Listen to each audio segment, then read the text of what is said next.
कलयुग को सभी युगों में से सबसे सर्वश्रेष्ठ क्यों कहा गया है और ऐसा किसने बताया? कलयुग में सबसे बलवान व्यक्ति किसको माना जाएगा? लेकिन क्या आप जानते हैं कि कलयुग में महाभारत जैसा एक और महायुद्ध भी होने वाला है? चलिए जानते हैं इस वीडियो में, तो वीडियो को पूरा एंड तक जरूर देखिए। संसार को 4 युगों में बांटा गया है, सतयुग, त्रेता युग, द्वापर युग और कलयुग, जिसमें कलयुग को मानव जाति के लिए सबसे शापित युग कहा गया है, क्योंकि जैसे जैसे कलयुग अपने चरम पर पहुंचेगा हमारे समाज की हालत बद से बदतर होती जाएगी। लेकिन आपको जानकर हैरानी होगी कि प्राचीन समय में कलयुग को सभी युगों में से सबसे सर्वश्रेष्ठ बताया गया है। तो दोस्तों, कौन थे वो जिन्होंने कलयुग को सबसे सर्वश्रेष्ठ युग बताया और उनके ऐसा कहने के पीछे का कारण क्या था? आइए जानते हैं। दोस्तों, यहाँ सबसे पहले तो महर्षि वेदव्यास के बारे में बताते हैं, जिन्होंने कलयुग को श्रेष्ठ युग की संज्ञा दी। उन्होंने ही कलयुग को सभी युगों में सर्वश्रेष्ठ युग बताया। कथा के अनुसार एक बार ऋषियों की आपस में चर्चा हो रही थी कि कौन सा युग सर्वश्रेष्ठ युग है। कोई सतयुग कहता तो कोई त्रेता युग को श्रेष्ठ बता रहा था, जिसके बाद सभी ऋषियों को समाधान के लिए गंगा में डुबकी लगाकर ध्यान करने को कहा गया। कुछ समय बाद महर्षि व्यास डुबकी लगाने के बाद ध्यान से ऊपर आए। इसके बाद उनके मुंह से निकला कि युगों में कलयुग,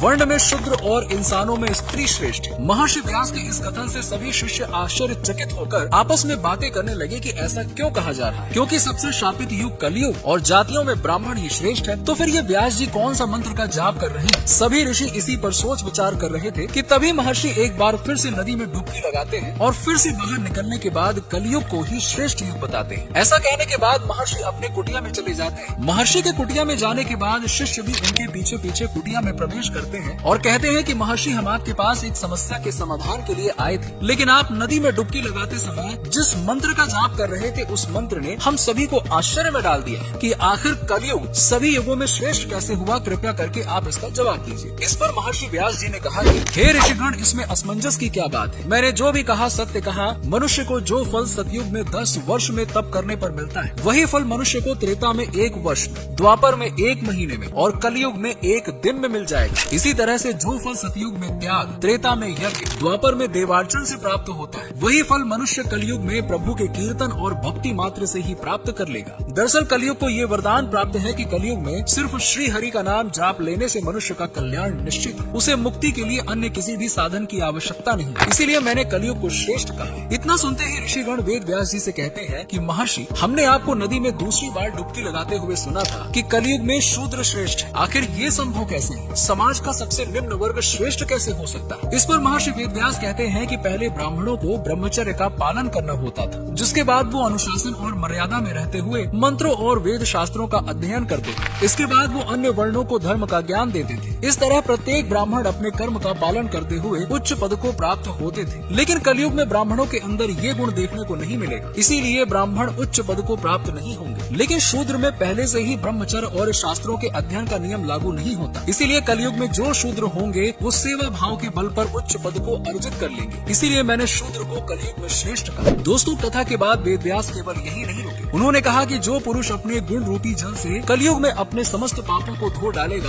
वो पुरुष कलयुग में श्रेष्ठ पुरुष कहलाएगा। इसीलिए हे मुनिगण, कलयुग के वासियों को मेरी सलाह है कि यदि वो अपने जीवन को सुखी बनाना चाहते हैं तो वो सदा श्री कृष्ण यानी कि श्री हरि का जाप करें। यदि वो ऐसा करते हैं तो कलयुग के बाद यानी कि अपनी मृत्यु के बाद वो सीधा श्री हरि के धाम बैकुंठ में स्थान को प्राप्त करेंगे। इन सभी बातों को कहने के बाद महर्षि व्यास अपने सभी शिष्यों से कहते हैं, हे मुनिवर, मैंने आपकी सभी शंकाओं का समाधान कर दिया, इसलिए आप बताएं कि आपका यहाँ आना कैसे हुआ? इस पर सभी मुनिवरों ने एक सुर में कहा कि हे महर्षि, आज हम जिस शंका को लेकर आपके पास आए थे वो तो अब दूर हो चुकी है। ऋषियों के मुख से ये बात सुनकर व्यास जी भी मुस्कुराने लगते हैं।